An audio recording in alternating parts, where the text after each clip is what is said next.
esta mañana yo quiero hablarles no de una oportunidad, yo quiero hablarles de la oportunidad. Ese es el título de nuestro tema en esta mañana, la oportunidad. Voy a presentarles, queridos, dos situaciones, ¿sí? Dos situaciones. Estoy segurísimo que aquellos que han asistido a la iglesia por bastante tiempo, ni siquiera quizás por bastante tiempo, son dos historias muy conocidas de la Biblia. Esta primera situación yo la titulé Imposible, lo imposible. Les doy un poquito el panorama y estoy seguro que van a reconocer de qué historia estoy hablando. Es una conquista imposible de realizar, imposible.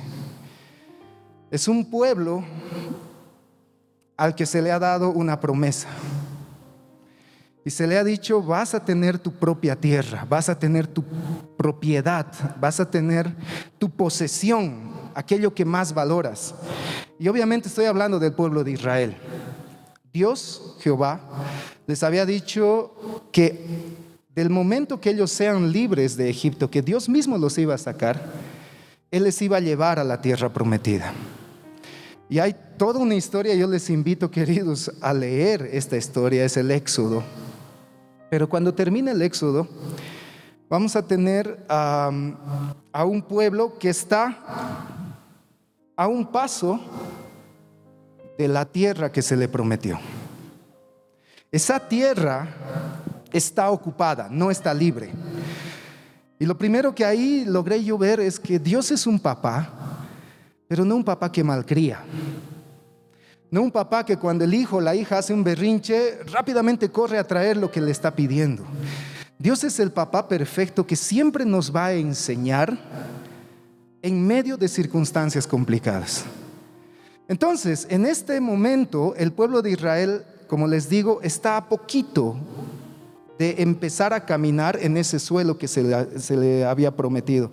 Sin embargo, la Biblia, por lo menos yo encontré dos obstáculos muy grandes. El primero está en Josué, capítulo 3, versículo 14.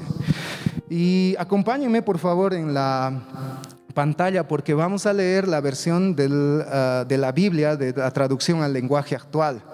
Encuentro que en muchas ocasiones esta versión es mucho más comprensible para nosotros. Y dice lo siguiente: la gente del pueblo de Israel, la gente dejó el campamento y se dispuso a cruzar el río Jordán en tiempo de cosecha. ¿Por qué es tan importante esto del tiempo de cosecha? Cuando el río se desborda a causa del agua que baja de la zona de Adán, cerca de Zaretán. Entonces, tenemos un río que se desborda. Recuerdo que hace unos años atrás hubo una lluvia muy fuerte aquí en Cochabamba, y como nunca antes el río Rocha empezó a desbordarse. Por la Muyurina era algo terrible ver eso, y era sorprendente porque las aguas venían con tal fuerza. Entonces el río Jordán es muchísimo más ancho que el río Rocha. Imaginen a toda la gente, pasando el río está su tierra, la tierra que Dios les había prometido. Pero ahí hay un río y no está bajito, sino que se está desbordando. Imaginen el caudal que traía ese río, desbordándose. Y es un obstáculo. Yo no sé cuántas veces tú te has encontrado en ese punto. Estás con la promesa que Dios te dio. Tú confías que Él cumplirá lo que dijo, pero de pronto hay un obstáculo que parece que no lo vas a poder pasar. Y ahí es donde te preguntas: ¿y ahora qué? ¿Qué hago con mi promesa? Yo quiero llegar, yo quiero alcanzar, pero hay esto. ¿Qué hago? ¿Qué hago, Señor? Y fíjense lo que sucede. Dice: los sacerdotes iban delante de ellos con el cofre del pacto. Y tan pronto como pusieron el pie en el río, el agua dejó de correr y se acumuló. ¿Puedes imaginarte eso? De pronto ponen los pies los sacerdotes que iban adelante. Y ojo con eso, pongamos atención. No fue Josué, que en este momento estaba guiando al pueblo, quien tomó la delantera, no, sino eran los sacerdotes que llevaban en hombros el arca del pacto. Dice que cuando ellos pisaron la orilla del agua, el agua se detuvo. O sea, es un río corriente. El agua se detiene y obviamente todo lo que estaba corriendo se va. ¿Recuerdan un milagro parecido? ¿Alguno de ustedes recuerda un milagro parecido donde aguas se separaron? Obviamente, el Mar Rojo. Exactamente, el Mar Rojo. Pero aquí se repite un milagro parecido, no igual, pero parecido. Entonces, dice, la que corría hacia el Mar Muerto siguió su curso hasta desaparecer. Entonces el pueblo cruzó el río frente a la ciudad de Jericó. Ahí está. La ciudad de Jericó era una ciudad asentada en el territorio que Dios había prometido al pueblo de Israel. Gloria a Dios. Pasaron el obstáculo, pasaron el agua, pasaron el río, el caudal de una manera milagrosa. ¿Tienes algún testimonio parecido? De que cuando no había escapatoria, no había salida, no había respuesta, Dios obró. Algo así sucedió con el pueblo de Israel. Entonces el primer obstáculo fue vencido. Pero ahora viene el segundo. ¿Y cuál es? Cuando hablamos de Jericó, hablamos de murallas. Y yo desde muy pequeño escuché esa historia y claro que me imaginaba que las murallas caían, pero esta vez el Señor me llevó a analizar un poquito este aspecto de realmente cómo lucían esas murallas. Y quiero dar una lectura a algo que encontré por ahí navegando en internet. Dice, en base a la revisión de unos arqueólogos, la destrucción de Jericó concuerda perfectamente con todos los detalles físicos de la destrucción y con los restos arqueológicos. Y no se puede objetar a la identificación efectuada por un arqueólogo específico, ni a la fecha de 1400 antes de Cristo. Los restos correspondientes a la conquista correspondían a una doble muralla de ladrillos. Presten atención, doble muralla de ladrillos, con un muro exterior de 2 metros. ¿Okay? Eran 2 murallas que cubrían la ciudad. El muro exterior tenía 2 metros de espesor. Un espacio vacío de alrededor de 4,5 metros. Entonces, hasta ahí estamos sumando 6,5 metros. Y un muro interior de 4 metros. Queridos, no era una pared. No era una pared grande. Era algo monstruoso. ¿Y saben qué altura tenía? 9 metros. 9 metros de alto. ¿Y saben qué más? Y algo que yo no sabía y que aprendí recién.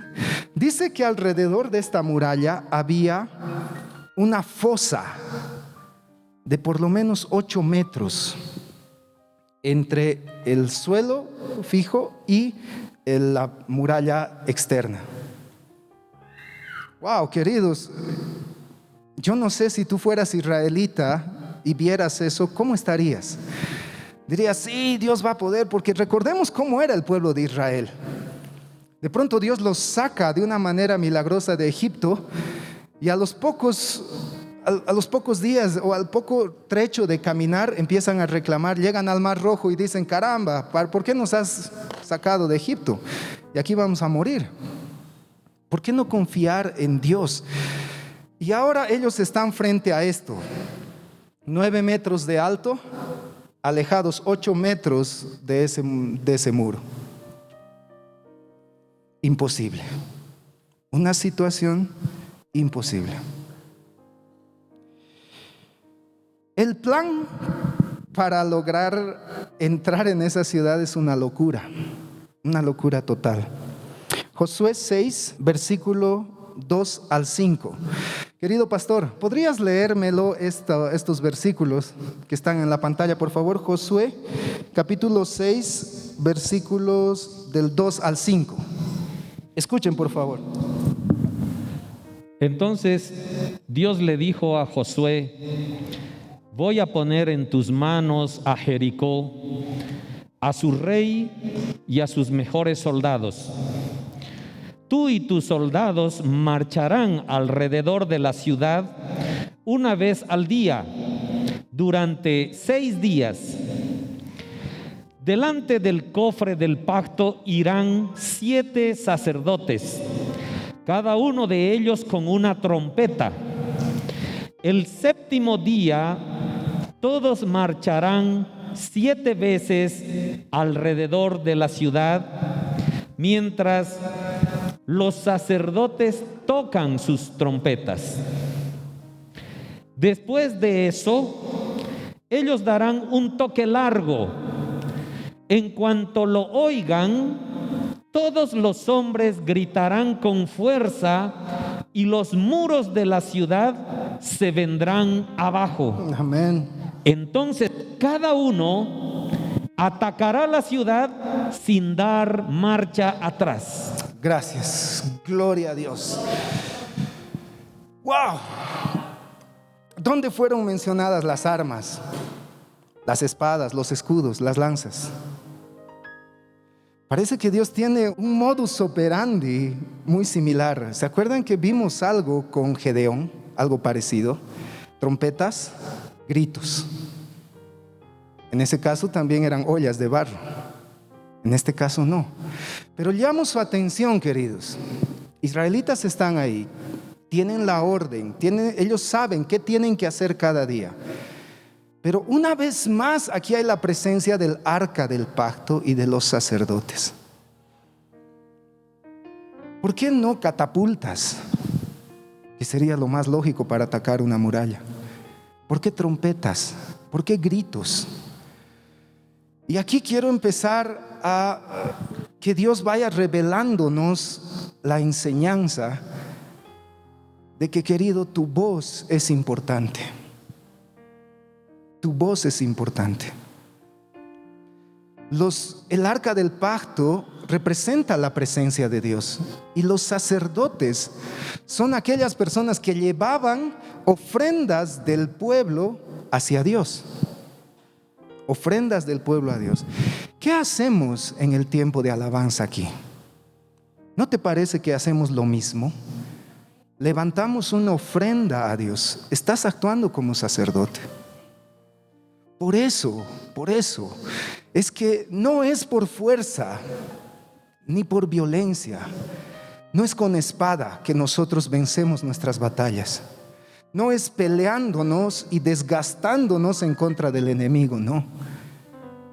Con el simple hecho de tú alabar, estás debilitando las murallas que te están entorpeciendo llegar a tu objetivo. Yo creo que es tiempo de que entendamos eso. No se trata de cantar. Muchas veces es cierto, no tenemos buena voz para cantar. Pero ¿y por qué no gritamos las palabras que vemos en cada canción? ¿Por qué no las pronunciamos por lo menos? Haz que tu boca hable. Por algo Dios ha dicho en su palabra que ellos tenían que gritar. Imagínense cómo ha debido ser ese grito de la cantidad de personas que había ahí. Ha debido ser fuerte. Pero fíjense que el grito no era lo que derribó la muralla, sino fue el poder de Dios a través de la obediencia de ellos. Por eso en muchos salmos nosotros tenemos alaben a Dios. Y varias veces lo compartí aquí. No dice si quieren alaben a Dios o les sugiero que alaben a Dios. Dice alaben, es una orden. Y alabar, queridos, es expresar.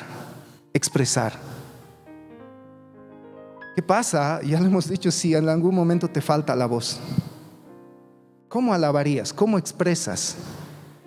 Busca maneras de decirle a Dios quién es Él para ti. Eso es alabar, engrandecer su nombre. ¿Tienes talentos? Ahí está. ¿Cuántos domingos atrás? Y yo creo que desde que hemos venido a congregarnos a este lugar, la invitación está abierta. ¿Tienes talento para la música? Tienes las puertas abiertas. ¿Sí?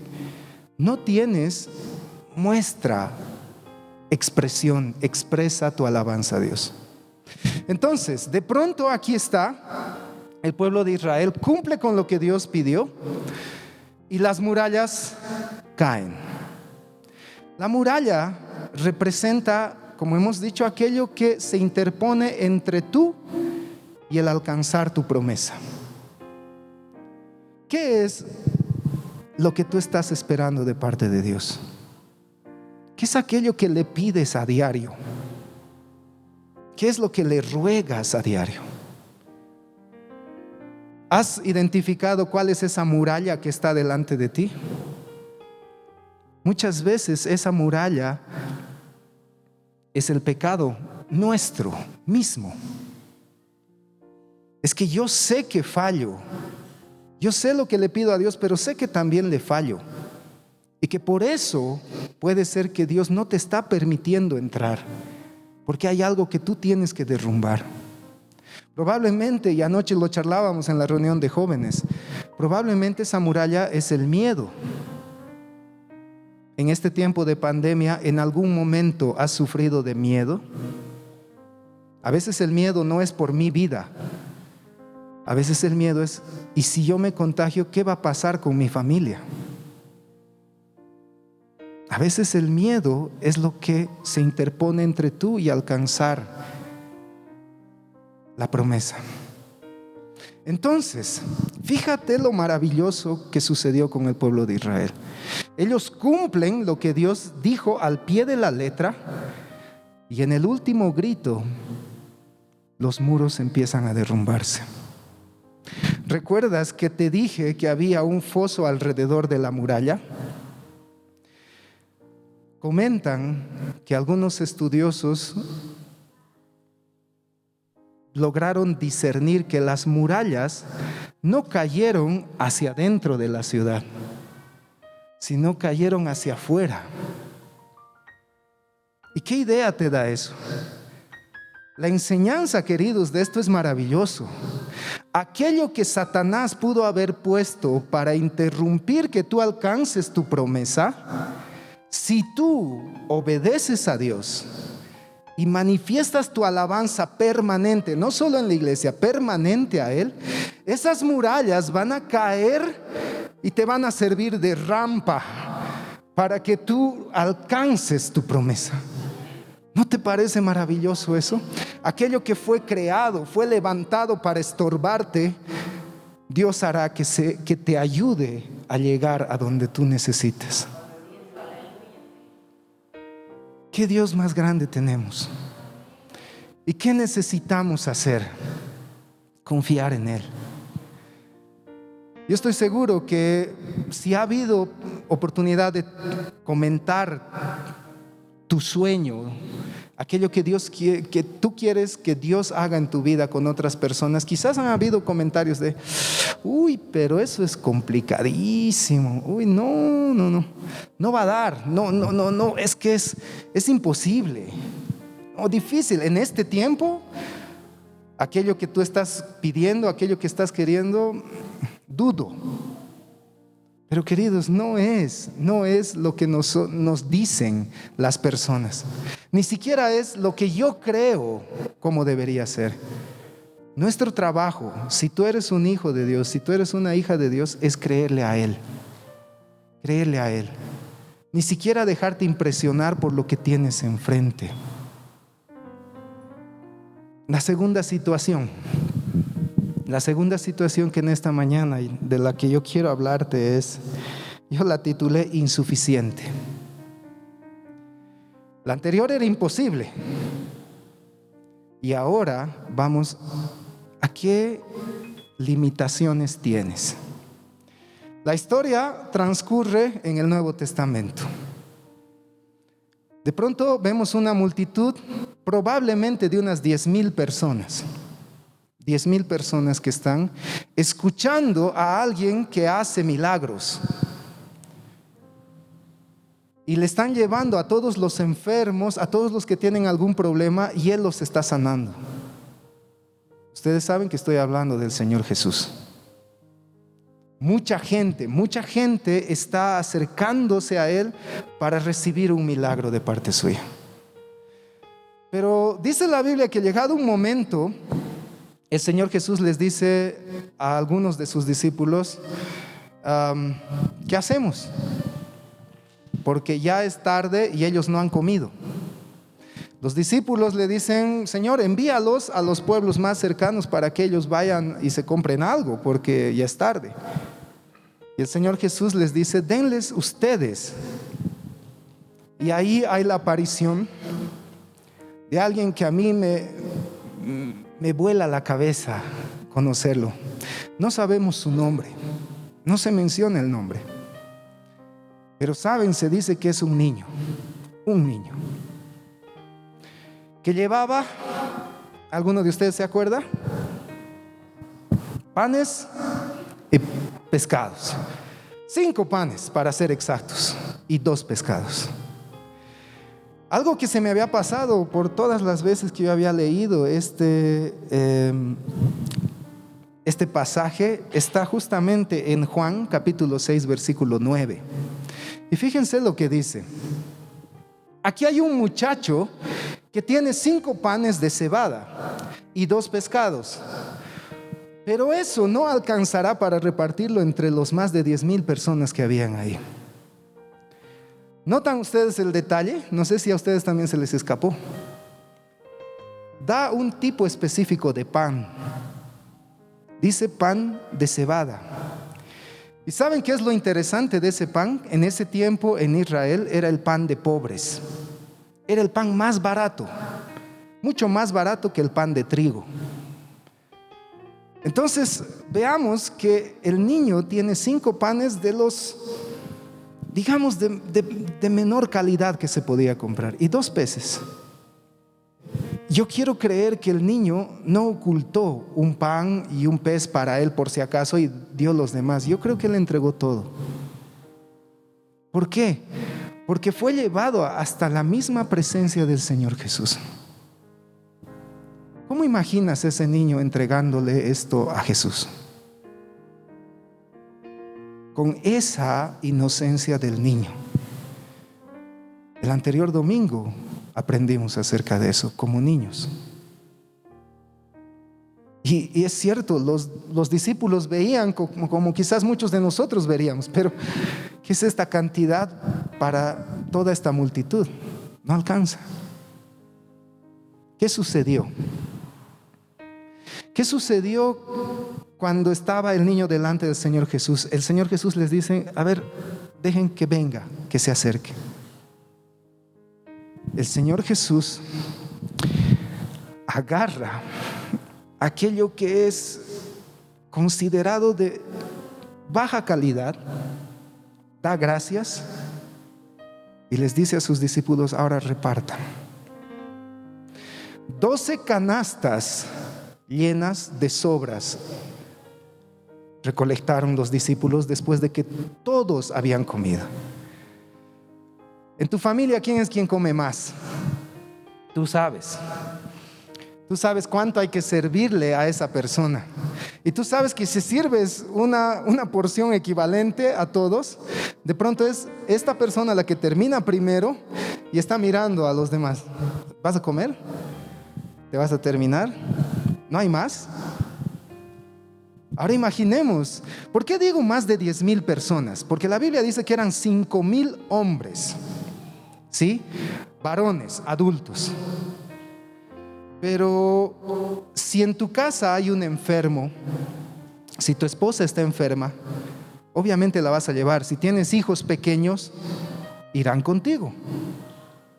Entonces, dupliquemos esto. Probablemente había la misma cantidad de mujeres y tal vez habían niños, más niños que otra cosa. Y cuando les dicen siéntense para comer, se sientan y obviamente no podías darle, bueno, aquí hay un pan para los 5, ustedes vean cómo se arreglan. No, el ofrecimiento era coman. y fueron saciados. Todos comieron hasta hartarse. Las sobras, quiere decir aquello que ya nadie quería comer porque había comido hasta más no poder, fueron 12 cestas. ¿De qué? De 5 panes y 2 peces. ¿Qué es lo que yo entiendo de este pasaje? Y eso es lo que quisiera transmitirte, y eso es lo que creo que Dios quiere que esta noche entendamos. Yo no sé por qué. Queridos, les soy muy honesto, no porque yo me crea muy espiritual, pero yo entendí que no puedo estar parado aquí diciéndoles lo que yo pienso, lo que yo creo, lo que a mí me parece. Yo tengo que estar parado aquí para transmitir el mensaje, porque yo soy solo un mensajero, nada más. El mensaje tiene que llegar a ustedes y ustedes tienen que ver qué hacen con ese mensaje. Pero entendamos algo.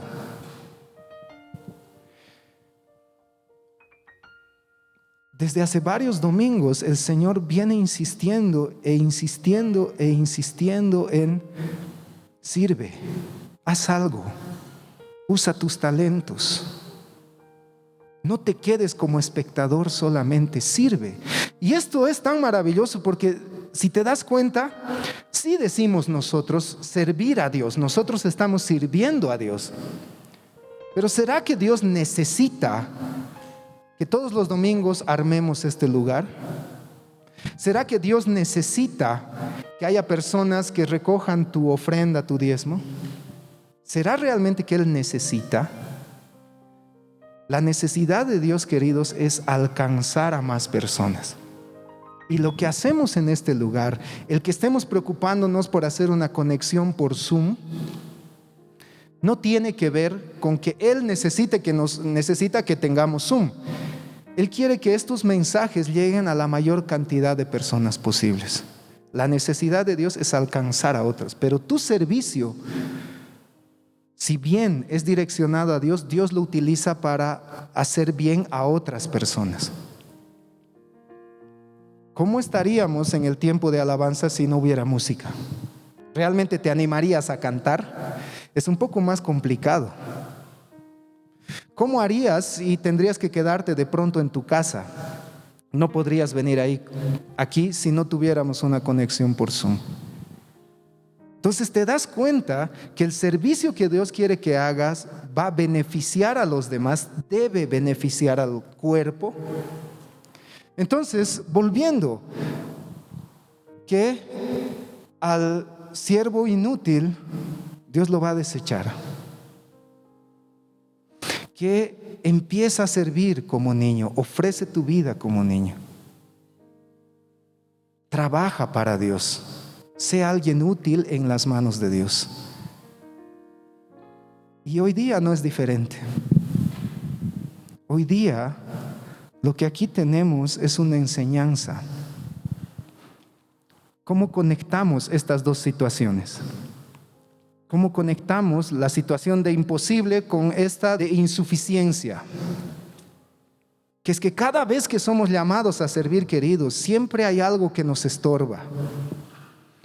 Bueno, el pastor me pide que ayude a desarmar esto, es que tengo un problema en la espalda. Es que me están esperando en casa, si yo no llego se van a molestar. Siempre hay una muralla, siempre hay un Jericó que te está impidiendo llegar al propósito por el cual Dios te ha creado, que es servirle a Él para beneficio del cuerpo. Nada más ponte a pensar, ¿cuáles son esas tus murallas? Hoy día Dios te ha dado la forma de vencer eso. Y lo segundo que generalmente ponemos de excusa es que no puedo. Es que eso para mí es complicado. Predicar, y no, yo tengo pánico escénico, ¿no? Cuando estoy parado enfrente de personas no puedo. Pero recordemos, queridos, que no es solo en este lugar. El que tú ofrezcas tus panes y peces a Dios es en todo momento, en todo lugar. En tu familia, cuando estás con tu familia, en tu trabajo. Repito, esto no es un mensaje enteramente nuevo, pero Dios está incidiendo tanto porque hay alguien aquí que necesita escuchar esto. Necesita entender que Dios no te va a dejar hasta que Él cumpla todo lo que dijo que iba a hacer con tu vida. Pero ¿por qué te fijas en lo que necesitas? ¿Por qué no te fijas en lo que el cuerpo de Cristo necesita? Al ver a personas aquí queriendo cantar, dando su voz para el canto, es una alegría tan grande. Usamos esto, queridos. Yo uso este ejemplo porque es lo más cercano que tengo. Pero piensa, ¿qué es lo que Dios ha puesto en tus manos? ¿Qué talentos ha puesto Él en tus manos? ¿Qué hubiera pasado si el niño se guardaba sus 5 panes y sus 2 pescados?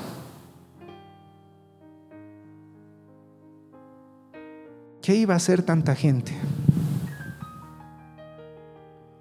Y te das cuenta que solo la actitud de decir, esto es lo que tengo, si quieres úsalo, hizo que ese niño aparezca en las Escrituras y que por más de 2000 años hoy estemos hablando de él. Una de las razones por las que yo creo que él no tenía nombre era porque me parece que Dios quiere que pongas tu nombre en esta historia.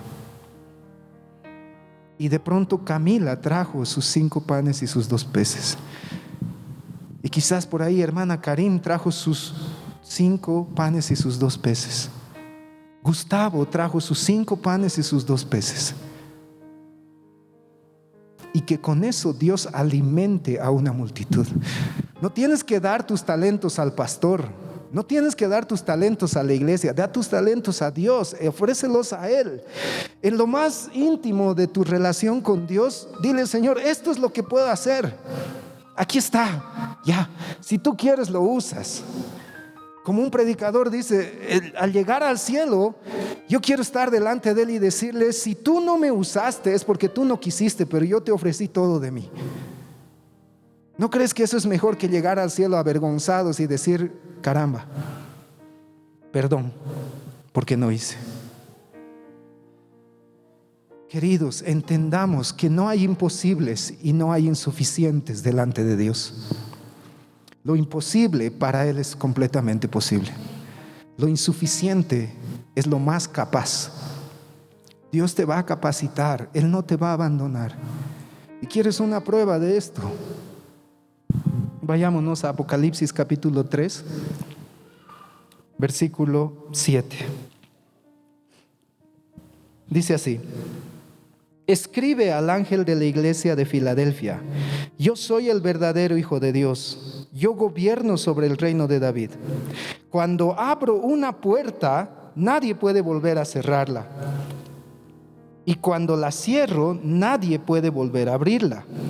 Ahora escucha lo que te voy a decir. Este es Dios hablándote a ti. Escucha lo que te voy a decir. Estoy enterado de todo lo que haces. Y sé que a pesar de que tienes poco poder, a pesar de que eres insuficiente, me has obedecido en todo y nunca has negado conocerme. El que tú estés aquí demuestra que quieres conocer a Dios, independientemente de la razón por la que tú estés aquí. Te hayan traído o hayas venido por decisión propia, demuestra que quieres conocer a Dios. Nunca has negado conocerme. Por eso, pon atención. Por favor, pon atención a lo que Dios te está diciendo. Voy a darte la oportunidad de servirme y nadie te lo podrá impedir. Yo te he abierto la puerta y nadie podrá cerrarla. Quiero invitarte a cerrar tus ojos y escuchar una vez más esto. Cierra tus ojos. Entiende que yo soy solamente el mensajero. Este es el mensaje de parte de Dios para ti. Voy a darte la oportunidad de servirme y nadie te lo podrá impedir. Yo te he abierto la puerta y nadie podrá cerrarla.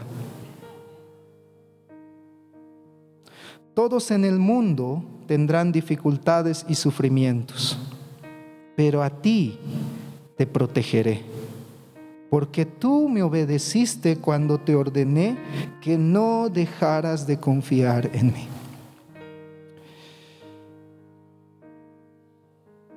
Yo quiero creer que hay una persona, por lo menos en este lugar, que necesita escuchar esto. Y Señor, yo quiero pedirte que tú le muestres a esta persona la oportunidad que le estás dando. Señor, porque no hay nada mejor que ser utilizados por el Dios que creó los cielos y tierra.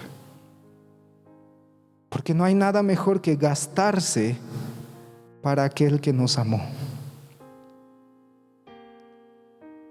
Te ruego, Señor,